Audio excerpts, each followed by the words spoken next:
attend. Okay, thank you for that. Sorry about that.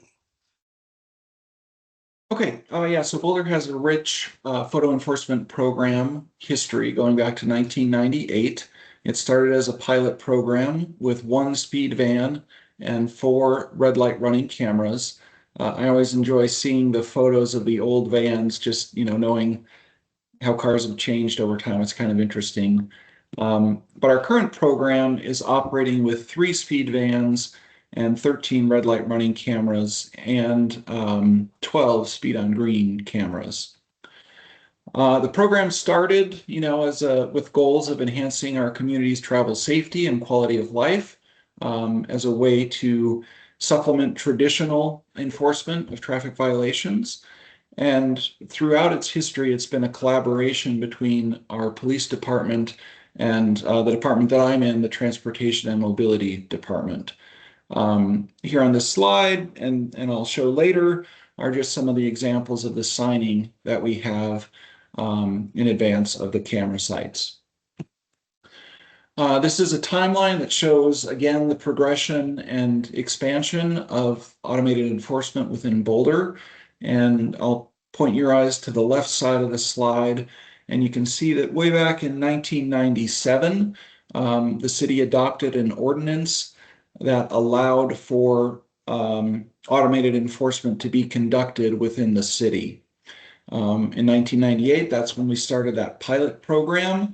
That was received very well and was successful, and we added 2 red light running cameras in 2001, 2 more in 2009, 3 in 2019 and 2020. And then we had the initial state law signed into law in 2023. And in response to that, to designate our AVIS corridors within the city, we presented a resolution to City Council, naming those corridors and the rationale for how they were chosen.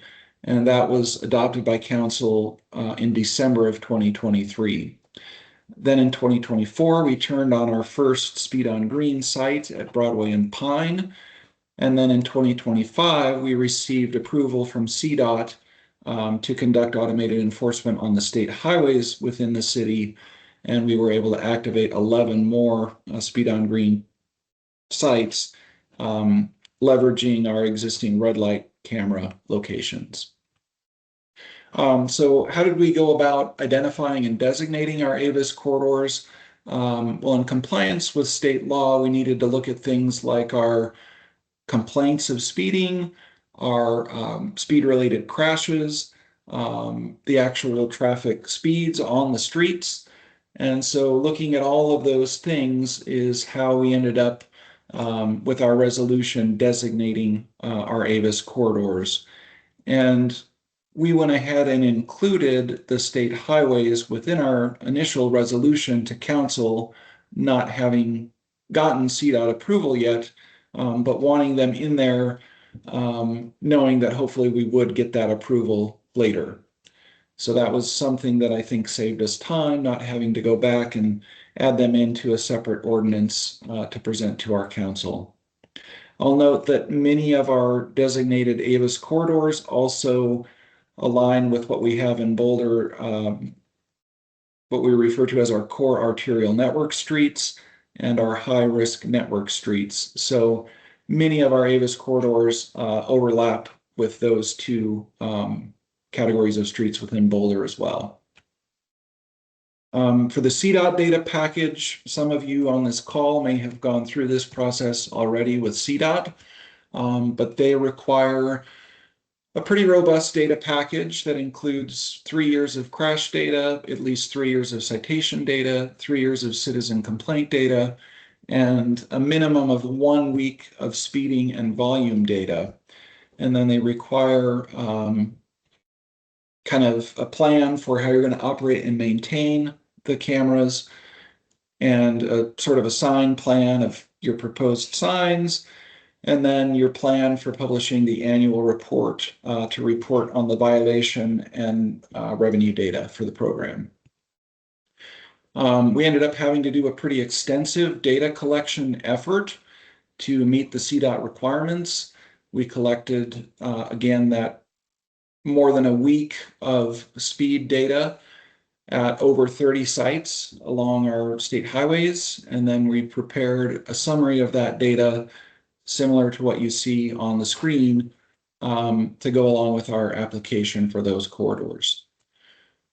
We also provided maps of the crashes that were near our existing red light camera sites that we were planning to activate speed on green as additional support for the locations.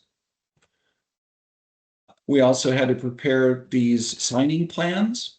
We basically followed the CDOT guidance for the Avis signing, and we all, and that's all in compliance with the state law that states that you have to have the sort of endpoints of your corridor, your Avis corridor marked with a sign, and then your signs in advance of each actual fixed camera location. And we went ahead and went with the sort of oversized signs that are recommended by CDOT just to ensure that we are defensible and hopefully violations that are contested cannot be contested on the basis of the signing. And you can see on the photo at left that we had to do some extra bracing on the back of the signs just to help with the wind loading that we experience in Boulder. One of the things that we observed or learned, was because our corridor was designated all the way to the intersection with another street, we felt that we needed to give that 300-foot advance notice before you turned on to the street that was designated. So in this case, both Broadway and US 36 are designated corridors. So you can see how we used the little plaques to clarify what street was designated and just give that advance notice in compliance with the state law. These are some additional photos of the signs that we used. This particular installation is on a streetlight pole. We do have many other installations throughout the city that are just on our standard telspar pole, which we use a 2.5-inch telspar pole in the city. So far, we've found that a single pole has been acceptable with that sign fix backing. They've held up pretty well despite kind of our numerous red flag warnings and high winds that we've had since they've been installed. One of the other requirements is that you give advance notice that corridor is about to be activated. And we did that through a pretty general press release that was kind of a blanket press release notifying that essentially all these corridors were going live. And then we have a website where we keep a map that just communicates all this information to the public as far as when each corridor had the notification date, when the warning period started, and then when our actual citation period began. One of the sites that has been going the longest is our Broadway and Pine site. And you can see here that warnings began March 15th of 2024, and citations went live in June of 2024. So we've got nearly 2 years of data, a little more than 2 years of data on this from when warnings went live. And you can see the downward trend in citations. The axis on the right is the number of citations per day. So you can see that we were initially, about 75 or 80 citations per day at the site, and that has gone down to, something on the order of like 10 or 15 citations per day. So it seemingly has been effective at changing behavior, at least on the approach to that camera. What we don't know and what we haven't measured yet is whether the speeds sort of downstream of the camera have actually reduced or not, or if it's just drivers learning that the fixed camera is there enforcing speeds, and so they slow down on the approach to the camera and then might possibly be picking up speed again downstream of the camera. What we've seen in the city that this slide is trying to explain is where the people are from that are receiving violations in Boulder. And so it's I'm not sure why the entire US is lit up, to be honest, but the the vast majority of people receiving violations do not live in the city of Boulder. Over 70% are not residents of Boulder. Um, and you can kind of see the breakdown there of where people are residing that are getting the violations within the city. Um, I think what we've seen is that it seems like there aren't a lot of repeat offenders. People get one citation, and then not that many people get more than one. So that's what you can see explained here is that 255,000 single citations have been issued, and then 35,000 fortunate people or unfortunate people have gotten two citations, and then 20,000 people have gotten three or more citations in the city. Some lessons learned for how we expanded our program. Really be selective and thoughtful when determining the Avis corridor limits. I think in our case, because we just went with a, simple, the corridor starts at this street and ends at this other street, that may have resulted in us having to put up those extra signs to mark the limits of our designated corridors. Again, the signs that are required per the CDOT standard are quite large, so carefully consider the costs and the installation methods required to do that. We found that using our photo radar vans on our designated Avis corridors that are on arterials is quite challenging.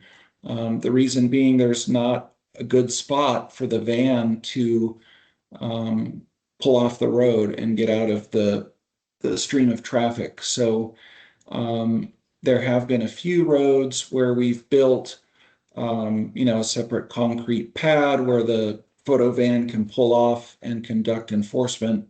But other than that, we've pretty much relied just on the fixed cameras that enforce one intersection approach. The messaging and communications about the program need to be coordinated both internally and externally. What we encountered in the city of Boulder is that because of the current budget climate that we're in, there is a lot of interest from other departments. Our central finance department is very much interested in the revenue projections from the photo enforcement program. And it's been an interesting process to keep them informed of that, but also educate them about, ideally, we would see revenue decrease as behavior changes and citations go down at the sites, much like we saw at Broadway and Pine. The other thing that we have seen that is important to consider is the role clarity among departments. Again, this is a partnership between our Transportation and Mobility Department and our Police Department, but just understanding who does what when is important to keeping the program running successfully. The court staffing levels need to be carefully considered as the program expands, because as many more citations are issued, you can imagine that there are many more requests to contest the violations within the court system, and they have to be prepared for that. Working with your vendor and being very clear on the contract terms and the ways to resolve issues is very important. Um, the vendor had to put in some new technology to activate the speed on green. And, there are some kinks that we're working out as that technology is being deployed. And it's little things, just some quality control things, just to be aware of that, you need to make sure the lanes are coded correctly and that it's got a good view of the approach, things like that. We would love to be able to reinvest a portion of the AVIS program revenue into Vision Zero. At the moment, that is not something the city of Boulder does. It just goes into our general fund. But that is something that we're hoping we can continue to keep an eye on and eventually work with our council and city manager to hopefully make that happen.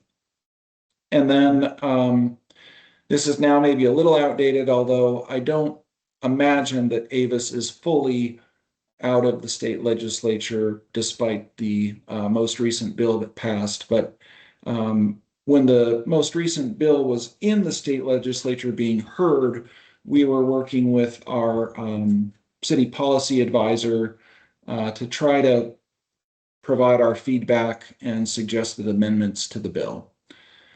That concludes my presentation, and I think Eric noted that we have some time for questions now. Thank you very much. Great. Yeah, thanks, Devin. Yeah, so we do have some time built in to have a quick few minutes of questions and answer. So if anyone has a question for Devin, go ahead and raise your hand and I'll call on people in order so you may address them.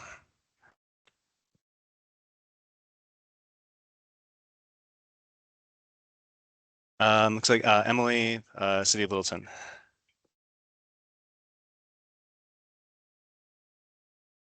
All right, can you hear me okay?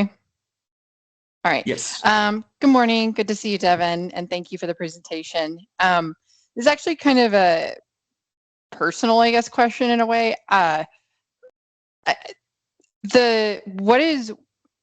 What is sort of the practice of if you have these sent out, but people don't live at that home anymore, or like, people are not receiving these citations, so they're not aware possibly that they're getting the citations. And so are you able to track that and know if the behavior is changing in that? And I say that sort of like anecdotally is that the previous owner of my home has gotten 3 Boulder speeding or some sort of tickets issued in the last like 6 months, and an additional one for a nearby community. And I've actually done the return to sender and they've not returned to sender. So I just was kind of curious around like, sitting here thinking like, man, is my old homeowner just like out here speeding around? Like they're not changing their behavior because they're not getting this like sort of, little slap on the wrist. And so I know that like people kind of forget to do that, or if that was an issue you guys have encountered at all, or what other types of maybe sort of like bizarre issues maybe you've seen. That's a good question. My understanding is that the violations are sent to the registered owner of the vehicle, so it would be whatever address is tied to the license plate that is cited for the violation. So it sounds like in that case, it has lagged on the owner updating their address associated with their vehicle registration. I don't know. That's something that I think is more so tracked in Boulder by our police department as far as like how many times has the violation been sent and not paid? And then we do have a process whereby there is a limited ability to personally serve violations. But again, I guess if they're not going to the right address, that could be problematic. But I haven't heard of that being too extensive an issue within Boulder. Totally fair. To be just a note is that like I bought the place over a year and a half ago, so it's timing wise, I guess, yeah, they must be not keeping up with the registration. So, but thank you for sharing this great presentation. Yeah, I mean the other I don't want to throw any city staff under the bus, but what we have had happen that has been an interesting thing is we've had certain city fleet vehicles violate the traffic laws at these sites, and then the violation shows up to our fleet department and just kind of gets bounced around, and you're trying to look at the photo and identify, who on the team was driving that got the violation, and then we've been making the staff that get the violation in a city vehicle take care of the payment on their own.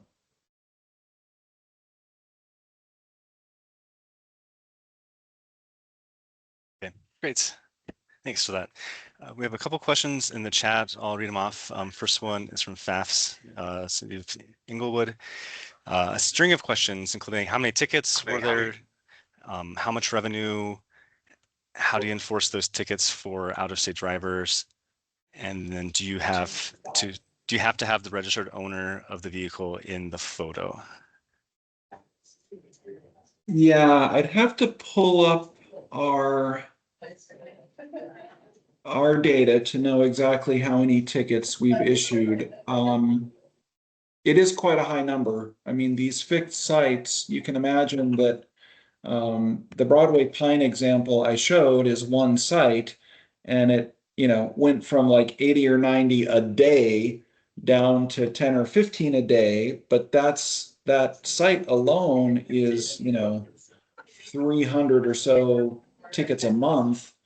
But some of our like busier streets or just higher speed, higher volume streets have even greater citation rates than that. So it does add up over the course of the year. But I could probably, before the meeting ends, try to put in the chat the link to our open data portal where we have that citation and revenue data shared. My understanding is that we do try to capture a photo of the driver with every citation that's issued, as well as a front and back photo of the vehicle. And then for the out-of-state drivers, I think there was a process that we had to go through with our vendor, and I think somehow, again, our PD system was tied in, but we had to work with each state and their like DMV to be able to tie each state's registered plate to an address of the violator. And so I think we do have a way to send out-of-state violators the citation to the address on file for their out-of-state plate. Okay, great. And I see your hand up, Michelle. I'm going to go to the chat questions first, but I'll make sure to get you. Next question we had was from Ricky in CDOTs. Do bike racks or with or without bikes mounted cause difficulty for the license plate to be read for the cameras? Yeah, that's a good question.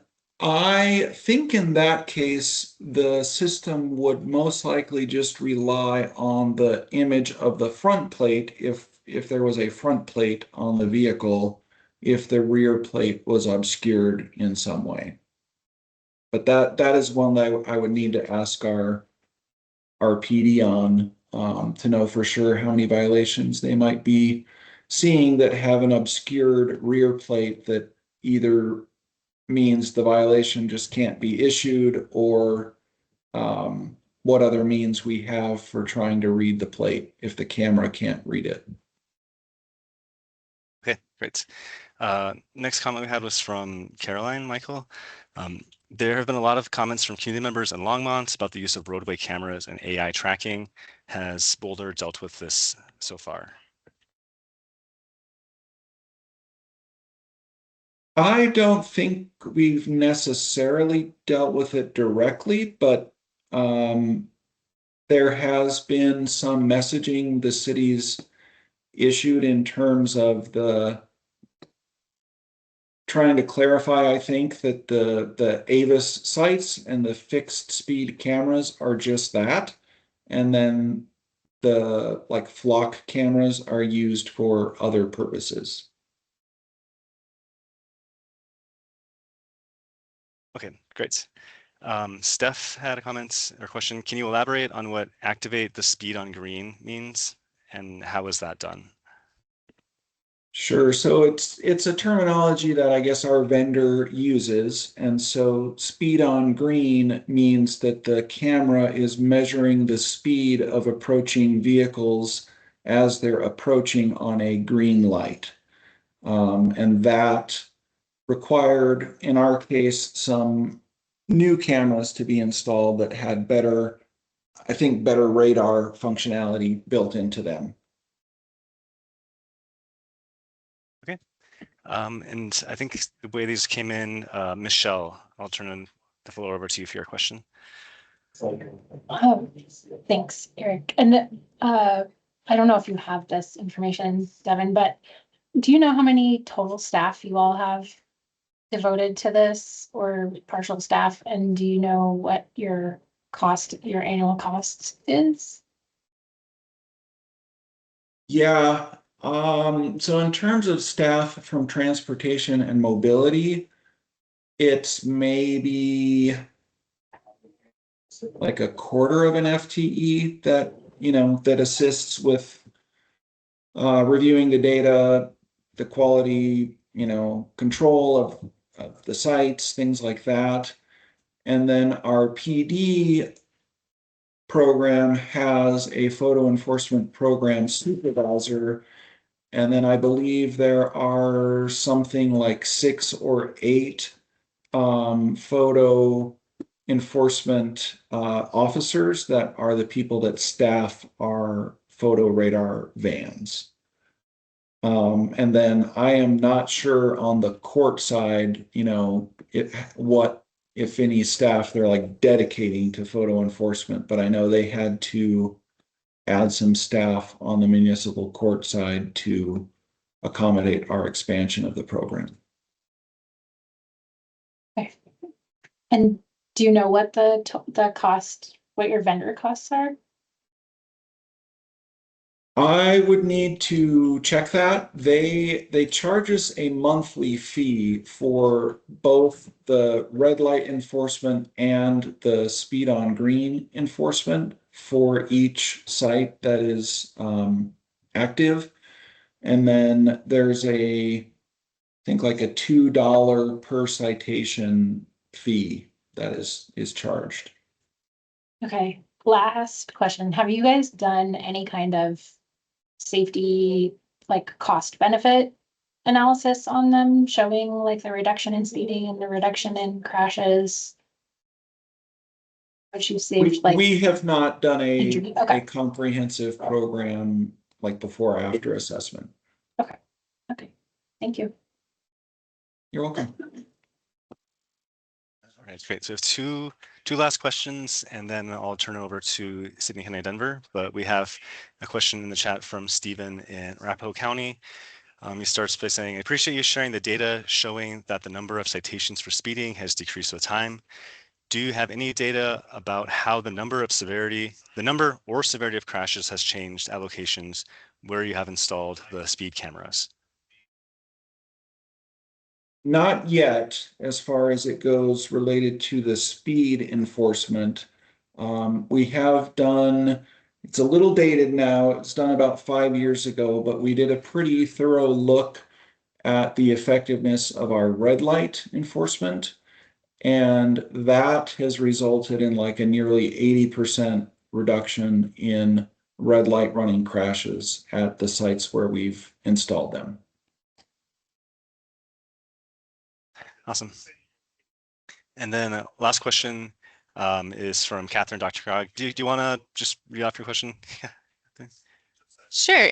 Just can you clarify the roles and responsibilities between transportation and police? I think from talking to Veronica, my recollection was that your program is technically under the police department, but it sounded like transportation led sort of the corridor selection based off of Vision Zero and that big data collection effort and has worked a lot with the fixed camera vendor. But you said the vans are with the police department, but yeah, can you just clarify all that?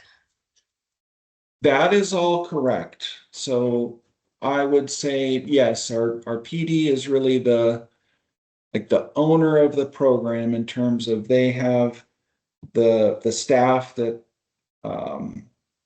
operate the vans. They, in the budget, they are the department that's programming for the costs of paying for the staff and the vendor to operate the equipment.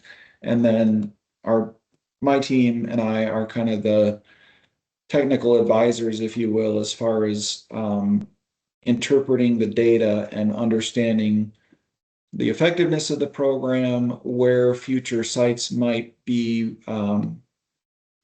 most appropriate based on what we're seeing in terms of the speed or crash data along the corridors.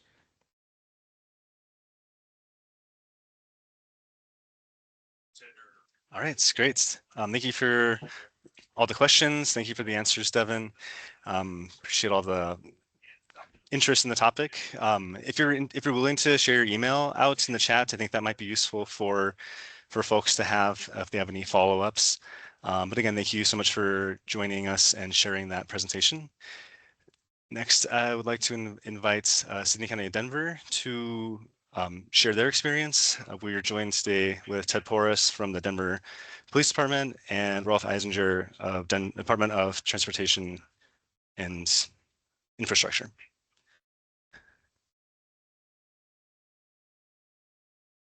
So I believe I'm going to start for Denver. Let's see. Let's click here. My screen sharing. Okay. My name is Ted Porras. I'm the operational supervisor for the Denver Police Department Photo Enforcement Unit. I've been doing this since 2009. Our photo speed program started back in November of 1998. So around the same time that Boulder started their program. And our photo red light program started in July of 2008. Currently, our photo speed enforcement operates on a 2-shift, 7-day-a-week schedule. We have 4 photo speed vans enforcing for each shift during the week and 2 photo speed vans enforcing on the weekend. We have 4 red light intersections in the city and county of Denver, and it's been that way since the inception of the program in 2009. The one thing that we haven't really done is expanded our program and also make changes in accordance with the changes in the statute. That being said, a major strength of our current program is the fact that we have the flexibility to deploy enforcement where it is most needed. This mobility creates unpredictability for motorists and allows us to respond to requests from the city, from city council, district stations, and residents of the city and county of Denver. And also too, there part of the new change, I believe we were discussing this earlier, hasn't taken effect, but there's also requirements on the identity of the driver, right? Citations issued by Avis being more on owner liability than driver liability. Currently, the Denver Police Department hasn't made any changes to the way we issue our citations. We do afford every person, the proper due process, for their citations. And we issue our citations based on how our police officers issue their citations. If you're ever pulled over for speeding or for red light running, that's the basis of how we issue our photo citations as well. Hi, Ted. Sorry to interrupt. Did you say you were going to be screen sharing or just? I just had a Okay, because we're just not some seeing anything basic if you were slides, intending but to. I don't need to. So Okay, totally fine if don't you're. need to do that. Okay, perfect. All right, I just wanted to make sure. All right, sorry about that. Continue, please. Yeah. So that said, and I was mentioning this earlier before we started the meeting. The photo enforcement programs across the state are dictated by statute, right? So a lot of what Devin had shared earlier is the same applications that we do in the city and county of Denver. I think that Boulder is quite progressive in being able to use their red light intersections for speed enforcement as well.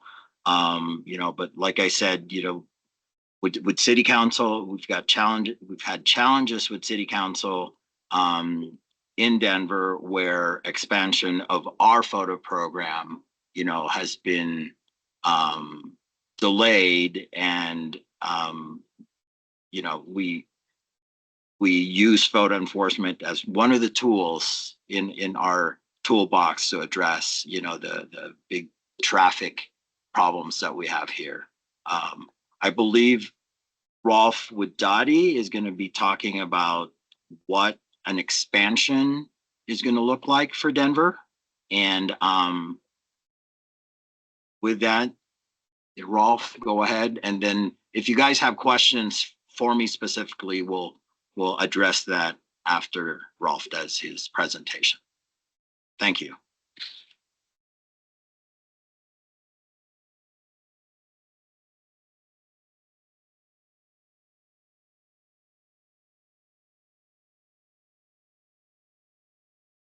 Rolf, hello.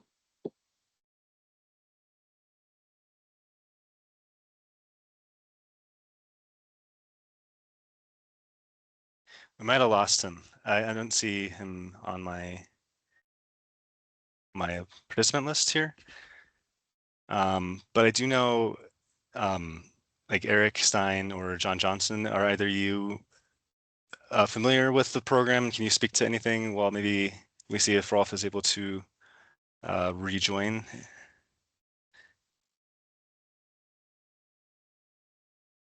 Definitely familiar with the program, Eric, but Rolf probably has a specific slide deck that he wants to present. So let me see if I can poke him real quick and see Okay. if he's having connection issues or something like that. Yeah, I figure that's likely what happened. likely the case. Yeah. Give me 1 sec. Great, thank you.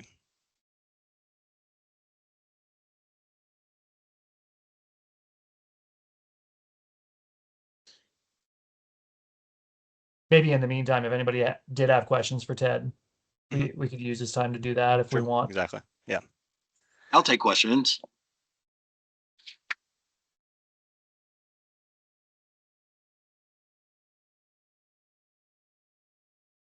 I can kick it off Catherine, with yep. the same question I had for Boulder.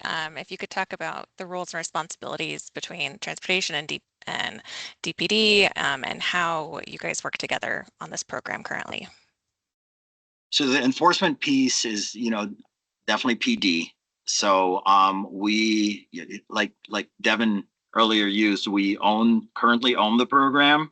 But a lot of what drives our locations for enforcement, especially with the placement of red light intersections, are provided to us from Dottie. So it is collaborative. And it's the expansion piece that we're currently facing that we're still having to work out, who's going to take the lead role in that. But I hope that answers your question.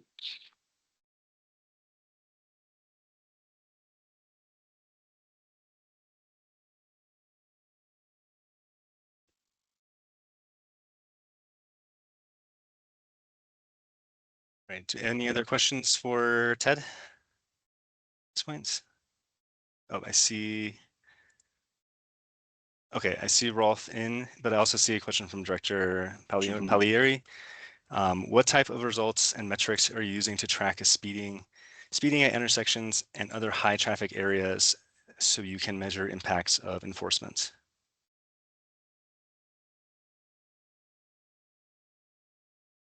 Can you read that question Sure. again, please? Of course, yeah, sorry. What type of results and metrics are you using to track speeding at intersections and other high traffic areas so that you can measure the impacts of enforcement? So our phone enforcement vans, when the system is turned on during enforcement, it collects static data. So we get the speed of every vehicle that that drives by. And so, what's great about the mobile vehicles is that when we get complaints, we can set up a van on the side of the road, and within an hour, we can get back to whoever the complainant is or requesting the information and provide them with statistics. So, we're able to, provide number of vehicles that we detected, the average speeds, and all that stuff. So based on the ability to do that, we generally enforce at locations where we have at least a 5% violation rate. Nationally, if it's anything less than that, it's not a speeding problem. Speeding is always going to exist, but for it to be, more than 5, previously it used to be 10% before it becomes a speeding problem. But if we see 5%, at a certain location, then we try to revisit that location as much as we can. School zones are a priority for us. So whether we get 1 citation or 100 citations at a school zone, we will stay there the entire time that we've allotted it. And it's usually, from when flashing lights are on. So in the morning, it's 7 a.m. to 9 p.m. I'm sorry, 7 a.m. to 9 a.m. And then in the afternoons, it's 2:30 to 4:30 generally. So yeah, so that's how we, identify locations with speeding problems. Thanks, Ted. Sorry, that was a really poorly worded question. It was kind of confusing, but you answered it really well. It's fine. It's fine. All right, great. I think one last question from Michelle in Lafayette, and then I think I saw Rolf reconnected. So Michelle's question for you, Ted, is what is the minimum speed that qualifies for a violation? Is it 10 miles per hour and over?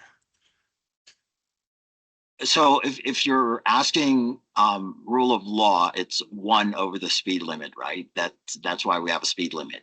However, for our purposes, we only issue citations to egregious speeding. And for the Denver County Court, that's defined as 10 miles over the speed limit. A lot of times, and we modeled this after what police officers would issue citations on. However, if a speeding incident results into an accident, 5 over, they'll issue a 5 over for speeding. You know what I mean? So for our purposes, the way it is now with the Denver County Court, we only issue citations to vehicles that are going over 10 miles, 10 miles over the speed limit. But there's no statute that limits that, though. There's nothing written that says, only after 10 miles. Can I just ask a clarifying question, Eric? Sure. So Of course. thank you for fielding this. So when you say like that you'll only do it when the corridor has 5% or more Right. of violation rate, that means 5% or more going 10 miles an hour over? That is correct. Yes. Okay. Thank you for answering that. And I know it sounds wacky, right? Like, why aren't you issuing it because they're speeding? It's how the Denver County Court views it. Like, can you imagine if we were issuing citations to vehicles going 2 miles over the speed limit? Also, that allows for variances in vehicle issues, right? Mechanical, right? When a vehicle is going 10 miles over the speed limit, it's speeding, right? But when it's going 2 to 5, it could be, that their speedometer is off, or, they put gas that's, extra performing, and, so there's variants that affect that. So that's why we give them that, allowance, right? So, yeah, but we can issue it for vehicles going over 1. Thank you. Sure.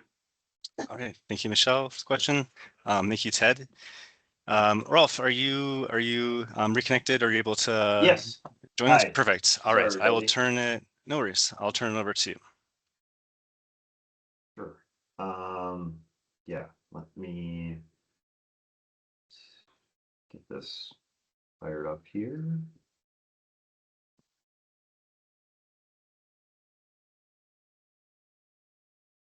Just gonna share in 1 second. Share window, choose window. You have to choose wisely. There we go. I know, right? Is that sharing? Where are you all seeing? Yep, so we see so I'm seeing the slide deck in the main Okay. PowerPoint screen, not in the slideshow slide viewing mode though. Okay. That's okay. I'm just gonna roll. Okay. So we keep Perfect. going here. Yeah. So again, hi everybody. Rolf Eisinger, help manage Denver's Vision Zero program. Thank you for having me here and presenting today about our speed program in Vision Zero. So with that, just wanted to acknowledge that last year there were 93 lives that were lost on Denver's roadways. That was the highest in recent history. Though we did see a decrease in serious bodily injuries, which is great. But still, we have quite a bit of work to do. I will say that we were more on track up until the last 2 months of last year, and then as you know, CDOT noted, they saw a jump of 70% of fatal crashes happening in the last 2 months of the year last year. And as maybe you all kind of are familiar with, the weather was really warm, unseasonably warm during the last 2 months. So that may have been a contributing factor. Also, we saw a number of interstate pedestrian fatalities occur as well compared to previous years. Just in terms of, you know, cars breaking down, people getting out of their car, and on those high speed roadways, drivers are not anticipating seeing pedestrians on the interstate system, and or the rate of speed. There's a lot of kinetic energy. We've been hearing that term a little more, and with those higher rates of speed, less reaction time and greater impacts. So with that, what does that mean in terms of the role speed plays? As I think we're all probably pretty familiar. We have, you know, as speed increases, as speed doubles, your reaction time doubles, your stopping distance quadruples. So, you know, you're much more likely to survive 20 mile an hour as opposed to 50. And this kind of gets into some of the new state law, as I understand, fee structures with, you know, at 6 to 9 mile an hour, or and even 25 plus mile an hour language they put in the new law. So with that, we looked at a lot of the different factors related to our serious bodily injury and fatal crashes, you know, occupant protection, distraction, substance use, and also speed. And here in the department, we're going to continue to inform and educate around occupant protection, ensuring that you and you know, kids are buckled in the safest way and per state law, as well as putting distractions down and operating your vehicle in a, you know, sober state of mind, but also feeling as though, yeah, street design and the way we operate our streets is something that our department can really lean into. So with that, as part of the speed program that was announced 2 years ago, we have saturated our high entry network with speed limit signs. I think Mike King was on here, so props to Mike for leading that effort. In addition to that, not as though people don't have a speedometer that tells them their speed, but we have installed driver feedback signs on Federal and Alameda to inform people of their speed. We've wrapped this around with the Save Lives campaign of either it is, we had billboards up and also digital marketing, and then outreach materials to inform people of the importance of doing the speed limit. And then the other piece of this is programming our traffic lights, not only during the daytime, but also the nighttime. And thanks to Eric and team for implementing this new shorter cycle length that, you know, if you do the speed limit, you're going to get more green signals. But if you are exceeding the speed limit, guess what? Slow down and you'll hit a red light. And then, you know, you gotta wait till it turns green. So may as well just do the speed limit, as well as adding recall for some of our pedestrian signal heads on the main line, and also LPIs to give pedestrians head start. And the final letter in this acronym of SPEED is deploying speed safety cameras that our executive director has publicly stated that we're planning on doing. So with that, where are we deploying first of the SPEED program? So Federal, Colorado, and Alameda. We didn't initially implement these interventions on Colfax just because of the existing construction that is happening either on the west side with the medians or on the east side with the bus rapid transit project. So focusing on some of the streets, some of our roadways that do not have as much active construction. So that's why we leaned on those at first. What are speed safety cameras? So it's not facial recognition. With the program, there aren't points deducted from your license. Also, the data is not shared across other jurisdictions, but what it is, and Ted and Devin probably talked about this in terms of just, camera using radar technology to measure speed, and issuing tickets, 10 plus mile an hour, but now with the new state law that may, allow for those 25 plus, and also in school zone construction zones, there are some other nuances there too. So with that, how do speed safety cameras advance safety? So, I think we've seen the information coming out of not only our local jurisdictions, but even FHWA, their proven safety countermeasure, have now tagged it as one, and seeing a number of crashes being reduced by 54% and injury crashes nationally 48%. But I know we have our own data here, and we're seeing improvements. So the idea would be, where would DOTI be putting these cameras initially? Again, Federal, Alameda, and Colorado. Some of these cameras would be, the idea might be these transportables that can be moved around. Fort Collins has recently deployed these. And then also possibly some fixed cameras, similar to what we see with our red light cameras, but maybe mid-block.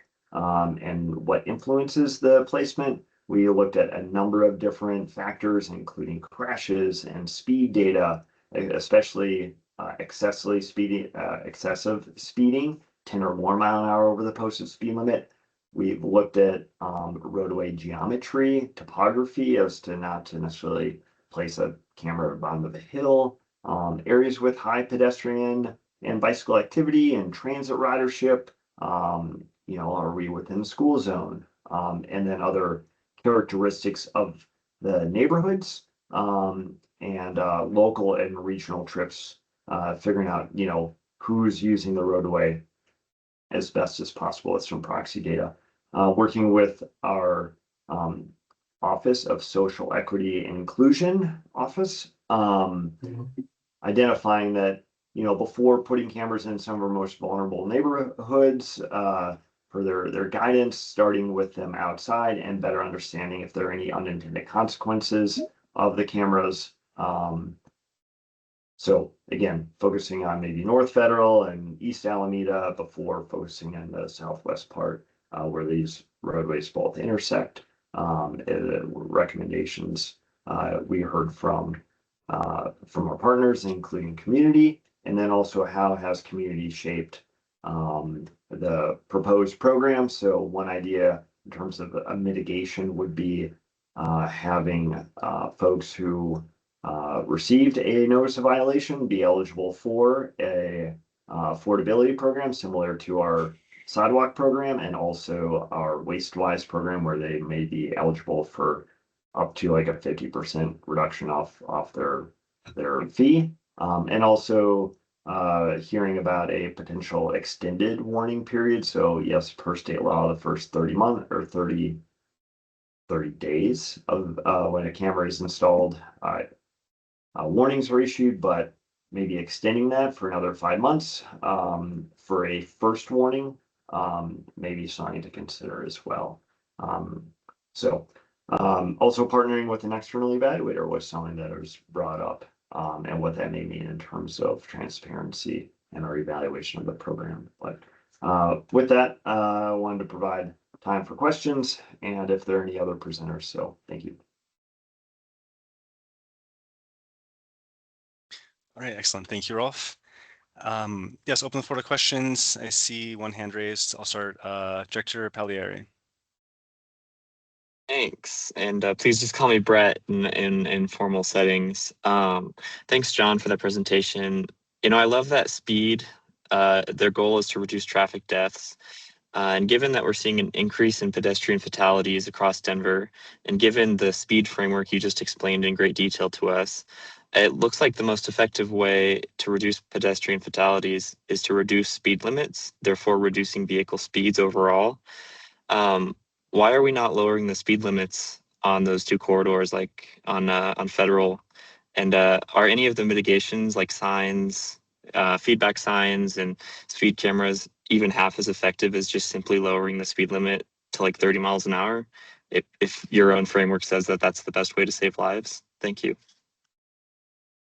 Yes, thank you for the question. I'd say that on some of the tips and tails of our Heinz network, as part of this speed limit sign project, we did reduce speed limits. And then the other effective part of ensuring that people are operating their vehicle within the way the road is signed and designed is through geometry as well. So therefore, as additional improvements are coupled with those speeds, we can look at really ratcheting down and meeting our complete streets guidelines with regards to the proposed speeds. Some of these streets are CDOT owned roadways, so they're the ones that we would need to get approval from in order to reduce speed limits. And there is a process to do that. But I'd say that with our signal timing, particularly late night, and some of the interventions that we did see, late night hours, we did see 10 to 14% reduction in crashes, and that's despite that increase that I noted before. So, Thanks.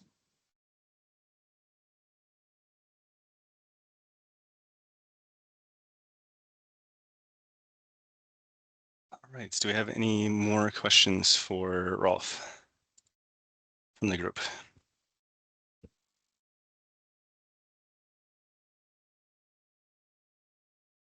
Okay. All right. Well, I'm not seeing any, but thank you so much for joining us, Rolf, for sharing that. I'm going to volunteer you to put your email in the chat. For the folks who reach out to you. Hopefully, you're able to respond to any questions if they're not able to share them today. So thank you to both you, Rolf, and to Ted for joining from City County, Denver. Now, I am going to deviate slightly. I'm going to take moderator privilege and deviate from our agenda briefly here, as we have a couple other folks who are joining us, and I want to make sure they get the opportunity to speak. It's always great to hear from other agencies or other parts of either DRCOG or other peer agencies. So I am going to share my screen just for one moment here to bring up the agenda. And I think first we will start with the DRCOG updates, so I'll turn it over to Catherine Rush to speak on the clickable toolkit and critical corridors. All right. Hi, everybody. So as many or most of you probably know, we've been working on a regional quick build toolkit with guidance and lessons learned about implementing quick build improvements. The first drafts of the first 4 parts are complete. So that includes like the introduction, a database of countermeasures with their proven crash reduction potential, some Flickr albums of examples, and then also a materials document. It's materials and asphalt art. We've sent it out to focus group, which is the subset of this group, to review. But if there's anybody else on this call who has had experiences with these quick build materials that they would like to share or are very interested in reviewing these drafts, please let me know. You can email me at krush@drcog.org, or if you want to put your email in the chat, that works as well. And so that should be done later this summer. The other update is about the critical corridors. So if you attended our last meeting, we had a survey about which option of critical corridors to select for our update to taking action on Regional Vision Zero. And I just wanted to share that based off of the survey and just discussions, we're going to have the two versions of critical corridors in the plan, in the draft plan at least, that goes for public comment. So that is the regional critical corridors that prioritizes the top corridors across the region, and then the top 10 for each county. And the draft plan is expected to go for public comment in August, and we will also be accepting additional comments from local agencies and folks on this call at this time as well, if you weren't able to get your comments in previously. All right, Eric, that's all I've got. All right, great, thank you. And next, I'd like to invite Nisha to give her presentation or just speak for a moment on our upcoming Bike to Work Day. Thanks, Eric. Yeah, I'm happy to talk to you all about Bike to Work Day. I do have just a couple of slides that I can share. But I'm gonna keep things relatively quick because I think most of the people on this call are familiar with Bike to Work Day. So instead of focusing too much on the history of the event, I do want to share some things that you all can do to help support Bike to Work Day and make it a success for 2027. So I just want to quickly introduce myself. I'm Nisha Mokshigundam. I'm the program manager at Way to Go over here at the Denver Regional Council of Governments. And I just want to quickly share that Way to Go represents a partnership between our team here at DRCOG and 8 Transportation Management Association partners throughout the region. And so primarily what we do is work with employers to assess what commute benefits they currently offer. Then we might survey staff, do workshops, and essentially come up with other strategies for these employers to reduce, I guess, the number of users or commuters who are driving into the office through single occupant vehicles. So we do things like promote EcoPass. We will set up carpool matching for employers. And again, these are all ways to get people into sustainable commuting. And Bike to Work Day is just one of the events that we host annually that helps us with that goal. So as I mentioned, let's not talk too much about what Bike to Work Day is, since you're all pretty familiar with the event. But I will just mention it's an annual event that takes place the 4th Wednesday of every June. And this year it is going to be on June 24th. So make sure you have this date on your radar. Way to Go develops a theme, posters, and other marketing materials for the event. And we also host a registration website. I will share that URL with all of you shortly. But we essentially want riders and stakeholders to use the website to let us know that they're planning to participate on the day of. So a lot of my asks today will revolve around sending people to the site and making sure that you have also pledged to ride. But in case Bike to Work Day is new to you, I just want to share what it kind of looks like on the day of. So lots of organizations, employers, neighborhood and community groups will get together to host rider appreciation stations. And they might do this at their workplace. They might set up, at a park or by a bike trail or bike path. But essentially, this is a great opportunity for organizations to talk to the public and also align with this really great environment focused event. And then I do just want to mention that the event improves air quality by reducing traffic congestion. So again, one of our programmatic goals is to reduce the number of people who are driving single occupant vehicles. Cool. So why is Bike to Work Day important? I mean, this is just one day of the year. And as I mentioned, my team really devotes every day of the year to getting single occupant vehicle use down in favor of more sustainable transportation options. But I just wanted to quickly share the impact of Bike to Work Day. So last year we had about 14,000 riders, more than 200 organizations hosting stations across the Front Range and Western Slope. But we also do surveys throughout the year, and in October, we'll talk to a randomly selected portion of our Bike to Work Day registrants. And so what we discovered is about a quarter of them consistently are new to Bike to Work Day. And why that's so impactful is because just participating in Bike to Work Day one time increases a commuter's likelihood to bike to work in the future by 30%. So again, it's really important for us to not just get out there to our our seasoned participants and the people we can count on each year, but please do help us get in front of new audiences, those folks who are not maybe confident riding their bikes. This is a great time for them to give it a try for the first time. Oh, I'm sorry. I just wanted to share one more stat. I went pretty far here. So through the survey results and after talking to people who participated in Bike to Work Day, we are able to calculate that in the short term, within about 3 months of the event, we see a reduction in vehicle miles traveled of almost 700,000 miles, which I think is very significant.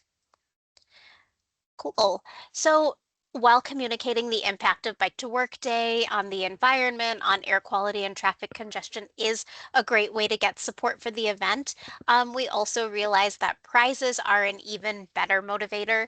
So everybody who pledges to ride on biketoworkday.co, unless they're a DRCOG employee, unfortunately, but any of our partner agencies and partner colleagues can certainly be eligible to win. So we are doing random drawings for a night out on the town in downtown Denver. That's our grand prize drawing, which we'll pull after the event on Thursday, June 25th. And we're also going to be giving $100 cash gift cards away to 20 online pledges between now and the end of the registration period. So definitely highlight the prizes. This is a great reason for people to join. And then the last thing I'll mention, how can you help? I would love to share some ways all of you can help us get the word out. We really want people to pledge to ride at biketoworkday.co. So it's important every year that we get as many people to pledge online as possible so that we can go back to our leadership and say, this is an event that we need to support each year. So word of mouth is a really great way to get others to participate. But I am going to ask that you make sure you pledge to ride at biketoworkday.co. Tell your friends and family, use your social media, your personal social media to let people know about the event. If you want to follow us on Facebook and Instagram, you can reshare our posts. That makes it even easier for you to get the word out. And then the last thing I will mention to you is if all of you can just check your organization's public-facing calendars, see if there are mentions of Bike to Work Day on the calendar and on the website. Mention it to your marketing team. And if they have never heard of Bike to Work Day before, connect them with my team by emailing btwd@drcog.org, and we will help them leverage your employer's official channels to promote Bike to Work Day. So that's all I've got. I'm sorry to rush through things, but I'm happy to answer any questions both here during this call or if you'd like to get in touch with me offline. All right, thanks so much, Nisha. There's one question I'll have you address, and then I'll Sure. pass the stage over to Darina. But from Ricky at CDOT, is there a list of group rides, or group ride or rides that start or end at certain locations on Bike to Work Day? Great question. It's almost like I planted this question, but I didn't. You can go to the biketoworkday.co website, and if you scroll down, we've got a secondary navigation that'll take you to some subpages, including a page with some group ride information. I should mention that on June 24th, my team will be leading a group ride. I think they're leaving at 4:30 p.m. from REI downtown, and they're going to be riding up to the Emporium Brewing Company up in the Highlands, which every year does a custom Bike to Work Day beer for us. So hopefully you can join the ride or see us at Emporium.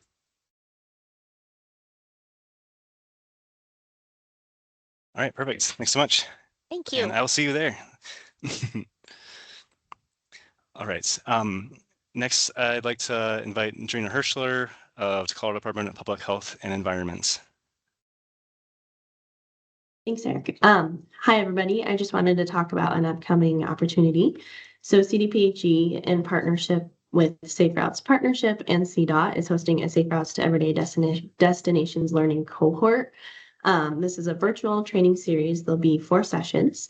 It's open to any Colorado community, and we will really just explore how to make it safer and easier to walk, bike, and roll to everyday destinations like parks, libraries, schools, grocery stores, businesses. Individuals that attend will really learn how to improve safety and access to everyday destinations, how to get more people walking, biking, and rolling and connecting with their neighbors, and how to take small and simple actions that lead to long-term change. And so this is free. And the first session is June 25th. I can put the registration link in the chat.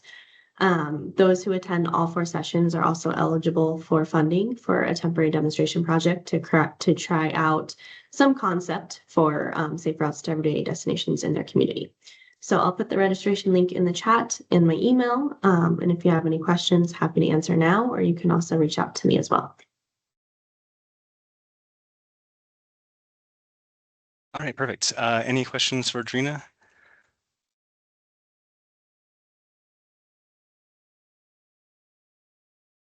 Good. Okay, great. Thank you so much. Do you have just a few minutes left? I will get back to the presentation I was planning to share. But before we do that, just on the topic of the updates, are there any updates that any other states, federal or local partners would like to share at this time?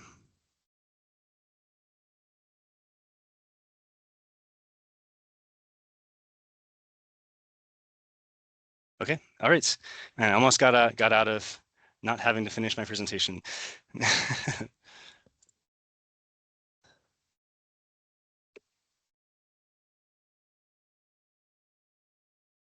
Right, well, let me share my screen then again. This is the point of what I'm going to go over now is just a real brief kind of account of some of the current status of the law. I'll caveat that with I'm not a lawyer, and this is our reading of the law and current state of automated enforcement in the region based off of looking at the law, talking with some partners at CDOT, and of course our local governments. So in the last few minutes, just going to cover just again why we're talking about safety or speed enforcement in this context, the current state of the law, a handful of examples that are employing more of the what I call the pre-SB 200 authorization, and some that are kind of doing a hybrid approach of some of those allowances before the expansions in the law, and then just sharing some news about updates in the laws, and want to reiterate something you probably heard Benjamin Achimovich of CDOT say when he presented with our group last February about automated enforcement to read and reread the statute. So CRS section 42.4.110.5. So the reason we're all talking this, speeds obviously is a part of safety, falls both under the safe driving aspect of Colorado's safe system approach, safer speeds as an aspect of Federal Highway Administration's, as well as even in our own Vision Zero plan, calling out context appropriate speeds as an important Vision Zero principle. As discussed previously with Ted and Devin and Rolf earlier, currently there are some authorizations for where speed enforcement can be done, these automated systems. Kind of the more traditional pre-SP 23-200 would be within school zones, within residential areas, within maintenance, construction, or repair zones, as described in statute, as well as streets that border city parks. So you may have seen these in Lake City County, Denver, in these areas.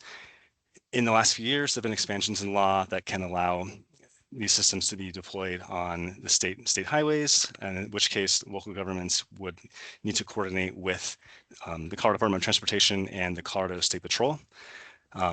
There's the previous meeting I mentioned was in February 2025. We have the recording of that meeting on our website. A lot of the core information in that is up to date. And so I think it's still a good resource. I think a few elements might be out of date, but as far as the process that a local government would need to go through with CDOT and CSP, that is still accurate as far as I'm aware. So if you have questions or want to reference that, I would check out that in that meeting from February of 2025 on our calendar. I did talk with Ben Achimovich last night where we were corresponding, and with some of these new changes in the law, he informed me that CDOT is going to be reaching out to local governments that already have an AVIS type of corridor agreement with CDOT with some updates, and they will be updating the application and information on the website to reflect the changes in the state law, hopefully within the next couple of weeks. So keep that in mind, that what is on the website now for them will be changing, and we will see about providing that information when it's available. And the last thing I want to mention on these where automated speed enforcement is allowed. This is a new development. This is out of an act or House bill this year, which will allow local governments to designate safe routes to school where they will be able to use automated enforcement. I'm not going to go through all the details of these, but this is just some of the statutes over the last several years that have affected where this can where automated speed enforcement can go. Again, the big one was that SB 23200 revisions the following year, and two big ones this year, including the HB 1318, or also known as the Liam Stewart School Zone Act. It's named for the young person who tragically lost their life in 2023 in the city of Littleton. And that's the act, or that's the House bill that authorizes those safe routes to school as a new area where automated enforcement can be allowed through administrative procedure. And there were a lot of changes also in this session through the SB 26152, which I'm going to go over the highlights of, but I'm going to rely on this caveat a little bit that, and again, if you know Ben, you'll remember this, to read the statute, read it, reread it again.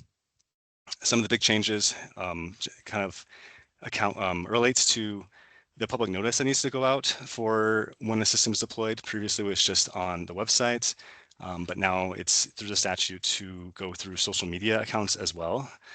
The data collection period, in my reading with this, is that it's been extended to about 5 years. This isn't applied towards transit only lanes, but for the other measures, I think Devin said 3 years earlier. I think that's been expanded to 5 for my reading. A large part of the bill details who the citation goes to. I know there were questions about that earlier as well. That was something that's come up over the last few years. So take a look at that if you're interested. Oops, I don't know why that's. And part of that also outlines who, if a citation is received, a process for dismissal if it seems as it's gone out in error. One really critical thing is that the limits to receive the penalty, as according to this law, changed from over 10 miles per hour to 6 miles per hour, as well as the fee, though it's still part of the bill that warnings are required. So not only the warning period, but I believe the first infraction is a warning. And then after that, the fees will start. And changing the maximum fine for maximum penalty for the 25 miles per hour through the system, at least, to being a $120 ticket or citation. And this will increase in 2023, assuming there aren't changes to the law. But since there were 4 changes to the law in the last 4 years or 5, a couple of years, it may change. So this is going to be a constantly evolving set of regulations in the statute. And then the last big thing I wanted to highlight on here is just that there were standards changed for how local governments can compensate the vendors and the manufacturers for the systems they use. I don't believe they're supposed to be allowed to charge now a percentage of like per ticket or by violation. It's much more shaping out to be about upfront fees or monthly fees. But again, there's a long section in the bill. Please read it. Please, if you're considering implementing this, or if you have already implemented it, to take a look at that statute and make sure that what you have is going to be in compliance when this law takes effect on August 12th. I just want to highlight a few examples of local governments that, I hope I've got all of this right. If anything is incorrect, please correct me. But as if you're doing full automated speed enforcement, you are in good company. If you're interested in doing automated speed enforcement, we have great partners around the region that we can learn lessons from and take their what's worked well for them, what's been a challenge from them. Not every city and county or city and county is operating their systems in the same way. For example, in Wheat Ridge, there have been 2 corridors designated, Kipling, or a part of Kipling and a part of Wadsworth, but only for the first part of the program, they are doing the enforcement on the Kipling portion. So that's also an option. It's not necessarily a all or nothing. You can definitely craft your ordinances and work with your departments to find what will work for you and your organization, and ultimately for your community to have a successful program. With that, just a few practices to consider from our conversations and the research that we've done. Again, read and reread the statute. Can't emphasize that enough. Be aware of where your cameras are located. Make sure you're following that 300-foot spacing between them, so that if you are using it, that you can hopefully limit the amount of challenges that might come your way when warning citations start going out. And just reacting to some, just make sure that they're in palatable places where they have an impact on traffic safety implications. Communicating with the public openly about the reason for the speed enforcement and the scope of deployment. I think there's a lot of misinformation out there a lot of times with bills and legal setups like this. And so I think the best way to combat that is, just being open and transparent about what process you're employing and how what you're doing will be in compliance with the statute. And related to that, and some other best practices from the Vision Zero Network and others, if there are ways to link revenue generated from citations to the safety improvements over just going into a fund, that I think by research has been proven to and the experience of local governments across the country to lend more credence towards this type of program and have them be more successful.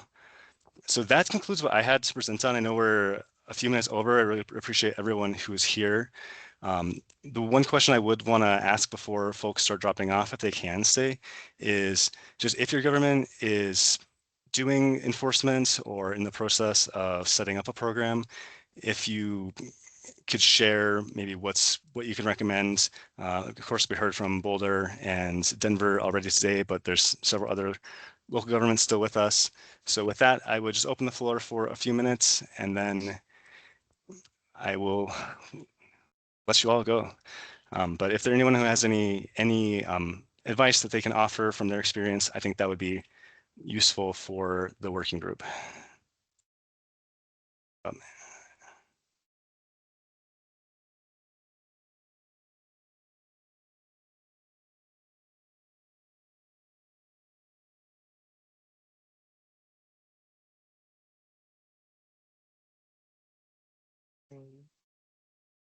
Okay. All right. Well, I'm not seeing any hands raised, but and I know, again, we are past time, so I understand that, but appreciate you all sticking with us. I want to highlight, there is a comment in the chat. Thank you, Emily. Yes, there is Denver Bike Fest is a great event that's happening this Saturday. I believe it's June 13th at York Street Yards in Denver.